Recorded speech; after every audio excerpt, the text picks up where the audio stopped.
So what are you most excited for, my friend? I just want to see people play hockey in the NHL again. I don't really care. I've heard people saying, "Oh, I'm going to boycott the games." Well, those people aren't fans. You know, I can't wait to watch it. I'm just happy it's back. Yeah. Last time there was a half season, Devils won the cup too. So I'll take that. You'll take that? Do you think they got a good shot going into this year?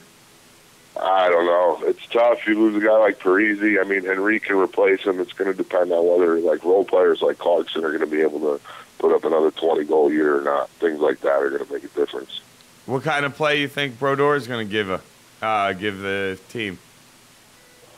Well, it's 50-game season, so he may actually be able to play, you know, a good part of them, maybe 45 of them.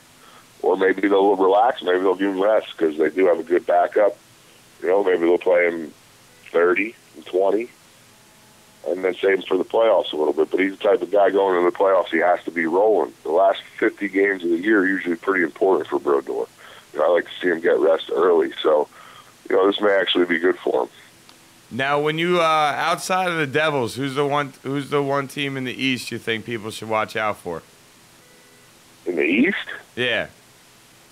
Oh, it's tough. The Rangers are pretty good. They're coming back. You know, mostly with a full team. They have some good young talent. They got Kreider.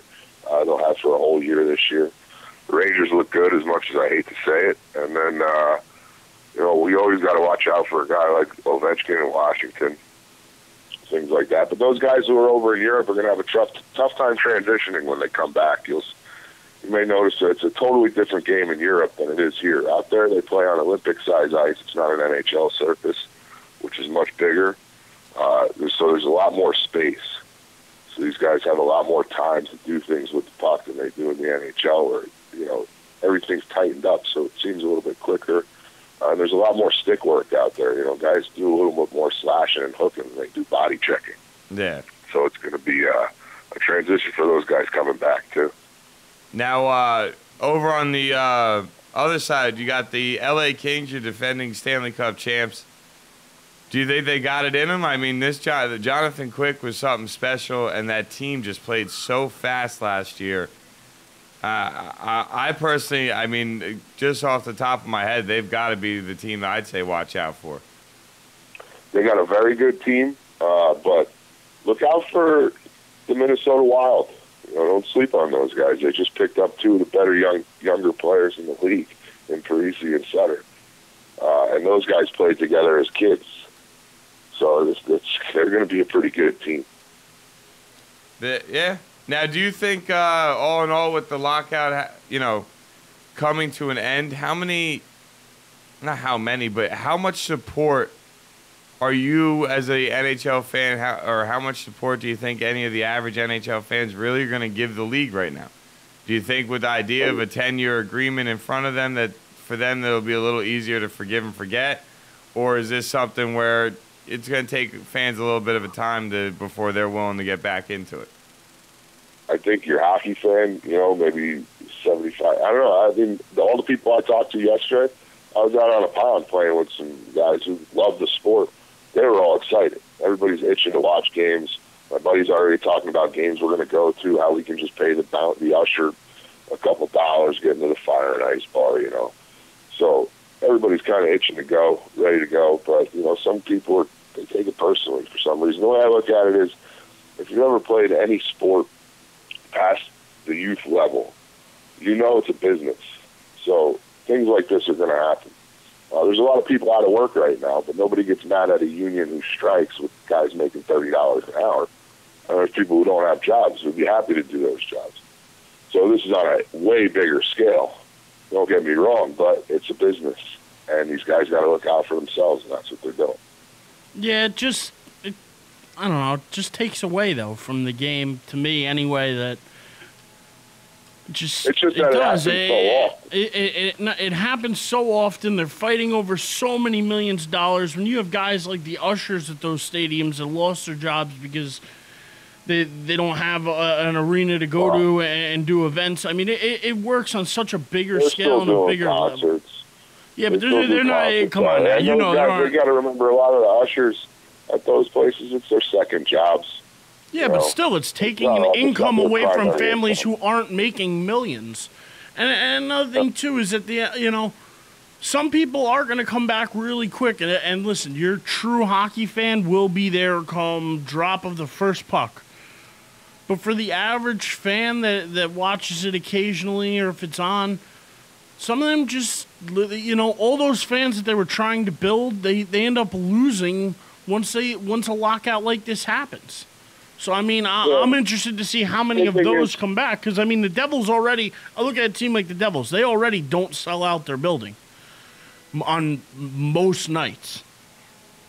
What's going to happen this year when, the true hockey fan is going to come and watch? When they lost Parisi because he sells a lot of seats. But Henrik will replace him. But, we'll see. But that's not that. I don't know. I think 75% of the people are going to come back strong. The other 25%, it's going to take a while.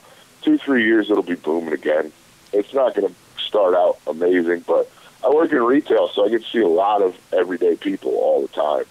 And, you end up talking about just random things with these people. And most of the people I talk to, they want hockey back. They want to watch it. Last year created a lot of interest. When they locked out last time, they had a good playoffs the year before, but it was nothing like last year. Last year was the best playoff they've had in maybe 15 years. I've never in my life watched an NHL playoffs like last year. It was unbelievable. And that's the type of thing that's going to bring people in. Personally, I thought the season was done when they canceled the Winter Classic. I stopped following it. I don't even know what the split was between the players and owners. I heard 50-50. I was just so happy it started that I don't even care what it was. Well, we'll learn more as time goes by, and I'm sure you'll get. They're meeting Wednesday. I heard the split though was 50-50 on the money, but there was like some clauses in there where the owners got I think $300 million to go towards certain salaries, and the way it all breaks down though, as far as the revenue splitting, apparently it's 50-50 is what I read. So 113 days are locked out, 510 games canceled.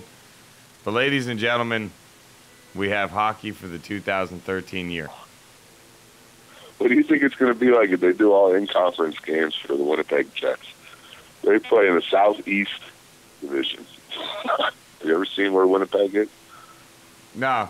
It's in Mexico. A lot of traveling. It's Winnipeg, Mexico. That'll be interesting. That's for sure. I think it'll be cool though. I mean, the in-conference games, you'll get a much clearer way to separate your playoff teams. I don't know. I think that's a cool idea. I like it, especially with a shortened season. Oh yeah.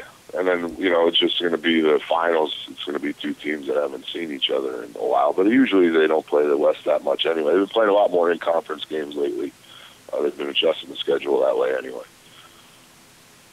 It'll be, I'm sure it'll be fun. And we're going to have to get you on the show a little more often now that we're going to be back in the swing of things with hockey, my friend. We might have to do a Fife weekly update. Yeah, I don't know if you're going to see 3 games in 3 nights, though. Did they say that? Just assuming with a condensed schedule, I mean, you're going to have to squeeze them all in because you got to figure they still want to get there. I don't know if they'll play 3 in a row, but they may have to play 3 and 4 nights. They may add a little bit to the end of the season, extra couple weeks. If they do that, they'll be playing into July, though. Yeah, no. That's, I mean, dude, hockey's all, I think we can all agree. Refrigeration systems are fine. Yeah, but I think we can all agree hockey's a winter sport. It's not a sport that come July, I'm really like, whoo, let's check out that ice. Yeah, I want to be outside. So that's the only thing about adding to the end of the schedule. I think they would be better off condensing it a little bit, still ending it like that first or second week in June like they're doing now. I just think if they go too far, it's just, once you get into them summer months, it's hard. See, it wouldn't really. But if they're putting an entertaining product on the ice, and it's all that's going to matter. Nobody's going to care what time of year it is.